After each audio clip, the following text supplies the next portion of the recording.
Sa ngalan ng Ama, ng Anak, ng Espiritu Santo. Amen. Linggo na naman po, ikadalawampung linggo sa karaniwang panahon. Ako po si Brother Bert Alba ng Servants Community.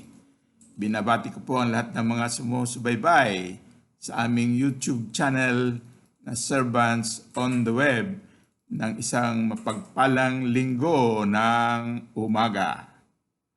This is the third episode in our Sunday series, Living the Word Using the Word Method. Ang gospel po ngayong linggo ay Matthew 15 verse 21 to 28. Basahin po natin ng mataimtim ang gospel. Namnamin ng bawat salita. Pagnilayan, i-share ang ating pinagnilayan. At higit sa lahat, isabuhay ang salita ng Diyos sa Matthew 15 verse 21 to 28 using the word method na tinuturo ni Father Leonardo Polinar. Ano ba itong word method na ito? Ang sabi po ni Father Polinar, let us learn the word method by doing the word method. So learning by doing. So let us together learn the word method by doing the word method on the gospel for this Sunday. Okay? Word, W-O-R-D. W. What is the word? Ano po ang salita ng Diyos na tumalima sa puso mo habang binabasa mo ng mataimtim yung gospel, habang ninanamnam mo yung bawat salita? Ano yung salita na tumalima sa puso mo? Yan po yung W. Yan po yung word in the word method. Para sa akin po, ang tumalima sa puso ko yung verse 28. Ang sinabi ni Lord, kaya't sinabi sa kanya na Jesus, napakalaki ng inyong pananalig. Mangyayari ang inihingi mo. At noon din, gumaling ang kanyang anak. Yan po ang word ko sa aking word method. That's my W. Pero bago natin pag-usapan yung sunod, yung O at saka yung R at saka yung D, pakinggan po na muna natin yung sharing ng aking sister wife. Ang aking sister wife po, nang dahil sa pananalig at kakulitan, ay pinagaling ni Lord ang anak. Aming anak, hindi po yung anak ng aming kaibigan na nabulag na po yung isang mata at ang isa pa ay halos mabulag na rin. Pakinggan po natin yung kwento ni Sister Bing, yung makulit kong asawa. Sister Bing, ikaw nga dito. Ay, magandang umaga po, magandang Sunday morning po sa lahat. Narito ho ako ulit upang ipatuloy na i-share at pasalamatan ang Diyos at ang mga nagdasal para po kay Nathan. Si Nathan, yun po yung binatil yung amin pong pinagdadasal at tinulungan upang siya po ay maoperahan ang kanyang mata, no? Ang kanyang problema sa mata ay retina detachment na nangyari na ito late last year pa. Marami na silang pinuntahan na hiningan ng tulong, mga politiko, mga SWA, PGH, kung saan-saan. Pero walang nangyari. At a few weeks ago, yung aming kaibigan ay nag-message sa akin na yung isang mata daw nung anak niya ay parang sumasakit na rin. At masyado na siyang worried kasi isang mata na nga yung di makakita. Kung yung isa pa, totally magiging blind yung kanyang anak. So, ang ginawa ko, sabi ko, sige, magdasal tayo, magdasal. Kasi wala namang imposible sa Diyos, sabi ko ganyan. At humingi tayo ng dasal sa ating mga kakilala, no?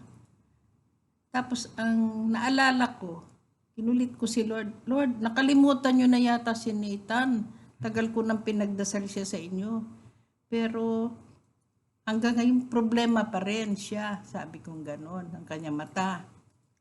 So naalala ko yung sekretary nung aking pamangkin na doktor ay tinawagan ko kasi alam ko sarado ang kanilang clinic, di ba? Kasi nga sa pandemic, di ba?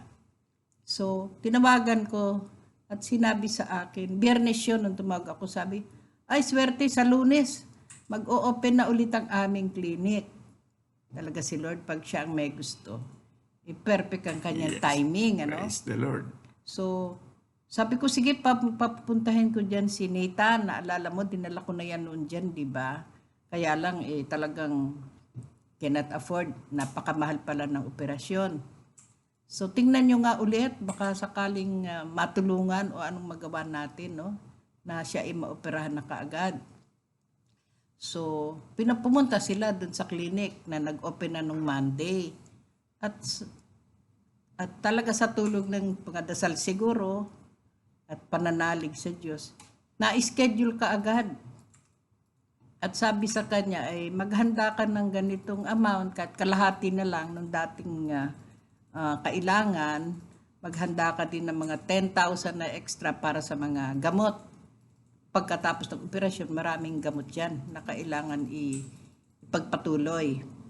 So sabi ko dun sa kaibigan ko, sige, maghanap ka na rin ng mahingan mo ng tulong ng pera, no? At ako naman ay hahanap rin ng paraan na matuloy ang operasyon kasi pakiramdam ko talaga si Lord na ang gumagawa ng paraan. Naniniwala kasi ako na God will help those who help themselves. So we have to help yourself and we will try to help you also, di ba? So, maiksing to cut the story short, natuloy ang operasyon niya 2 weeks ago. Naoperahan si Nathan. At kahapon, sa kanilang post-operation check-up, ay namangha pati ang doktor na napakabilis ng pagkagaling kasi nakakabasa na, may mga pinabasa sa kanya at napabasa niyang mabuti. Ang mga Praise the Lord. Oo, talaga naman, no? So, sabi ko nga, talaga pag si Lord, pati yung check-up, perfect ang timing, Sabado. Kasi lockdown, walang sasakyan, di ba? Hindi sila makakapunta sa clinic. Mabuti na lang Sabado at pwedeng mahiram yung sasakyan namin dahil hindi ginagamit ng opisina pag Sabado, di ba? So, napahiram yung sasakyan sa kanila at sila ay nakapunta nga doon sa clinic at nalaman namin yon. At siya ay binigyan ng additional na gamot na ipapatak dun sa mata. 3 bote ng pampatak sa mata. Sabi niya, naku, mahal, 1,800 pala itong gamot na ibibilhin ko pa. Magkano isang bote niyan? 600. Sabi ko, bumili ka muna ng isa. Pag malapit nang maubos yun, bumili ka uli ng pangalawa, bibigyan ka uli ni Lord ng pera niya na 600. Pambili mo ulit ng pangalawa. Wala kang 1,800 ngayon, di 600 muna, di ba? So, ayun, nakabili na siya at patuloy na ipapatak daw yon yung 3 bote na yon para maging complete ang kanyang healing. So, I hope na ako'y hihingi uli ng dasal pa sa inyo, sa mga nakikinig at nanonood ng Servants on the web. Servants on the web na ito. Patuloy natin ipagdasal ang complete healing ni Nathan. Yun lang po. Maraming salamat. At siguro sa kakulitan ko, tama ka. Yan. Pati si Lord, kinukulit ko Sabi ko, Lord, ano ba? Ang tagal ko na itong pinagdasal. Maawa ka naman sa kanila. Tulungan mo po sila. At yun, natuloy na nga ang kanyang operasyon. Maraming salamat sa inyong pakikinig sa akin at please pray for Nathan and for all of us to keep us safe from the coronavirus. Okay. Thank you. Maraming salamat, Sister Bing, sa napakaganda mong sharing. Yun lang. Tunay talaga ang mga salita na binitawan ni Lord. Ang mga nananalig, ang mga makukulit niyang anak, pakikinggan niya po. Katulad nung sa gospel ngayon, na pinagaling yung kanyang anak. Yung kay Sister Bing naman, hindi anak yung pinagaling, kundi anak ng kaibigan niya. Okay, thank you very much, Okay, Sister Bing, sa sige. kanyang magandang sharing. Thank you. Okay, yeah. So tunay nga po na ang salita ng Diyos ay buhay hanggang ngayon. Buhay noon, buhay ngayon, buhay magpakailanman. My word will not return to me empty-handed until its purpose is accomplished. Okay? Ang aking salita ay hindi babalik sa akin hanggang hindi natutupad ang aking kalooban. So, yan po ang sharing ni Sister Bing, yung aking makulit na asawa. Okay, balik po tayo doon sa word method. Okay, yung word ko kanina ay yung verse 28. Nung sa verse 28, kaya't sinabi sa kanya ni Jesus, napakalaki ng iyong pananalig. Mangyayari ang inyong hinihiling. At doon din gumaling ang kanyang anak. So yan po ang word na tumalima sa akin. Bakit po ba nasabi ni Lord na napakalaki ang pananalig ng babaeng Kananita? Bakit po ba niya nasabi yon? Ano yun? Alam mo ba kung ano yung Kananita? Yung Kananita po ay isang dayuhan sa bayan ng Israel. Is parang tawag nito, probinsyano. Parang si Cardong probinsyano. Isang dayuhan sa bayan ng Israel. So, sa kwento po ni San Mateo, sa kanyang gospel ngayon, ang kwento po ni San Mateo ay isang babaeng dayuhan ay bumubuntot-buntot kay Jesus.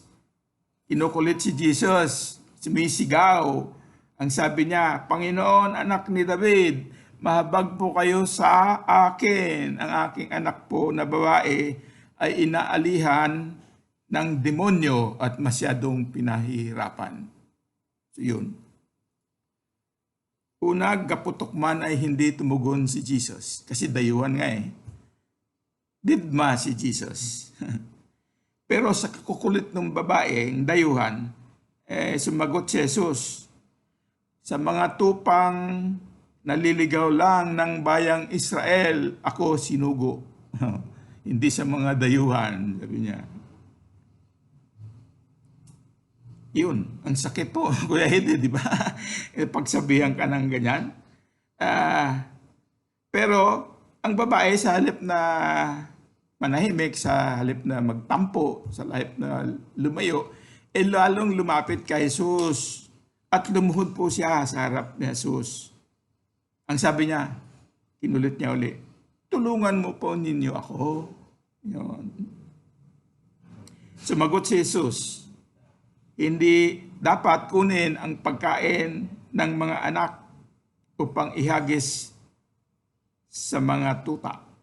Sakit ulit, sakit ano, yung mga sakit na sinasabi ni Jesus. Sakit, Kuya Ede. Tunay nga po, tugon ng babae. Kulit talaga. Ngunit ang mga tuta man ay nagsisikain sa mga mumong na nalalaglag sa hapag ng kanilang Panginoon. Yun, talagang makulit. Tulad ng aking asawa, si Sister Bing, talagang makulit.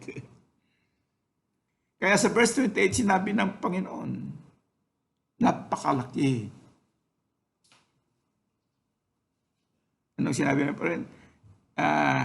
Napakalaki ng iyong pagtitiwala. Mangyayari ang hiniling mo. At nun din ay gumaling ang kanyang anak. Praise the Lord. Yan po ang salita ng Diyos. Hallelujah. Amen. Ang verse 28 po ang nagtalima sa aking puso. Bakit po ba yan ang tumalima sa puso ko? May pinapagawa kaya si Lord sa akin? Bakit yun? Ano kaya ang order ni Lord? Bakit yung word na yon, yung W na yon, yun ang tumalima sa aking puso? Ano kaya yung order ni Lord sa akin? May pinapagawa kaya siya? Maliwanag po sa akin ang order ni Lord. Manalig at maging makulit sa paghingi ng mga pangangailangan. Pangangailangan ng sarili, pangangailangan ng kapwa, pangangailangan ng anak, ng asawa, ng pamilya, pangangailangan ng kapwa, pangangailangan ng inang bayan. Yun. So, yan po yung order ng Lord sa akin. Manalig at maging makulit sa paghihingi ng pangangailangan. Sariling pangangailangan, pangangailangan ng kapwa, pangangailangan ng inang bayan. Ano po naman yung R? Yung aking reality with respect to the order. So W-O-R, reality. Ano yung reality ko kung ihambing doon sa order ni Lord? Well, sa palagay ko naman, meron naman akong pananalig sa Panginoon. Ang aking pagkukulang po ay doon sa pagkukulit. Hindi usually ako makulit eh. Ayaw kong mangulit. Hindi tulad ng aking asawa na kulit ng kulit. Nagbabalansi kami siguro. So, yan po ang aking reality. Yung order ni Lord ay mangulit, eh ako kulang sa pangungulit. Kaya siguro walang nangyayari. Walang masyadong nangyayari sa buhay ko kasi hindi ako masyadong nangungulit. So kung yan ang aking reality, ano po yung D? Ang D po yung direksyon. Ano ba yung specific na hakbang na dapat kong gawin to bring the order of the Lord to my reality? Direction, yung specific na hakbang. So anong specific na hakbang ko? Well, sinabi ni Lord mangulit, di mangulit. Kaya po ang servant communities, ang aming grupo, ay nagpasiya na kulitin ang ating mambabatas sa usapin ng death penalty. Permit me to read our kulit statement with respect to the death penalty. We, the undersigned lay servant leaders, members, family, and friends of servant communities, and the young servants of the Lord, with the blessing of our shepherds, the Patsem missionaries, express through this manifesto of support our support to the pastoral statement of the clergy of the Archdiocese of Manila, dated August 4, 2020, regarding the planned reimposition of the death penalty by our honorable lawmakers. We also condemn in the harshest manner the attempt of Congress to reimpose death penalty in the midst of a COVID crisis facing the nation. We likewise condemn the inaction of our President on this urgent matter, having up to now expressed no opposition to this deceptive move by our lawmakers. We believe death penalty is an anachronism practiced by uncivilized society. Jesus is a victim, not a proponent of the death penalty law supported by our Honorable Senator Manny Pacquiao. Contrary to what our honorable representatives represented to us, we believe that death penalty does not deter crime. Just like we believe that the government's drug war that has claimed thousands of lives is nowhere near stopping the drugs. For how can a crime deter another crime?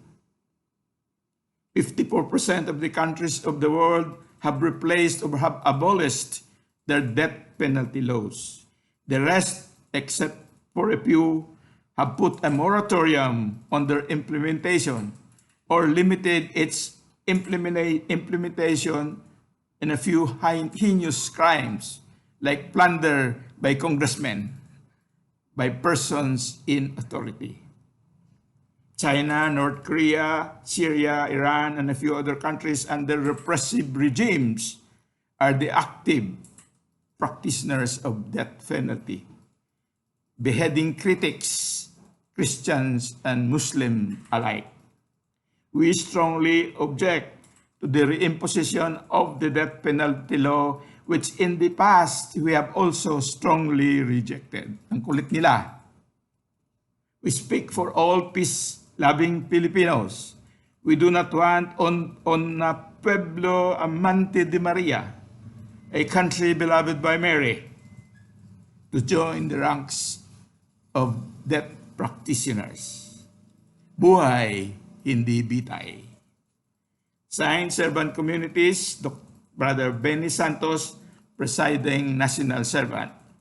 With our blessings, Patsem Missionaries, Reverend Father Joel Aquino, Servant General. Yan po ang aming kulit statement sa ating mga kongresista, sa ating mga mambabatas. Sana po ay makinig sila. Sana po pakinggan nila ang aming kulit statements.